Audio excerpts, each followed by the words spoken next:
अरे काय त्या मस्जिदीवरती हल्ले करतात, काय मुसलमानांना त्रास देतात, काय ख्रिश्चनांना त्रास देतात. हिंमत असेल तुमच्यामध्ये मोहन भागवत, एकदा फक्त आंबेडकरांवरती हल्ला करून बघता.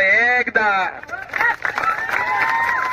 या देशामध्ये आदरणीय बाबासाहेब आंबेडकर तुमचा बाप आहे. त्यावेळेस बाबासाहेब आंबेडकर बाप होता, आज त्यांचा नातू तुमचा बाप आहे. मला सगळं टुकट्यात फेकून टाकूया. आज बघितलं तुम्ही बार्शीला, बार्शी बंद आहे, 100% बंद. का?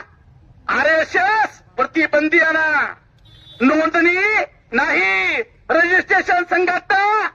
औरंगाबादला मोर्चा निघाला आमचा, आणि काय पोलिसांनी पत्र दाखवलं, तुमची परवानगी नाकारत आहोत. पुन्हा नोंदणीकृत पक्षाला, पुण्यासाठी जे नोंदणीकृत नाही त्याच्यासाठी आमची परवानगी. चोराच्या उलट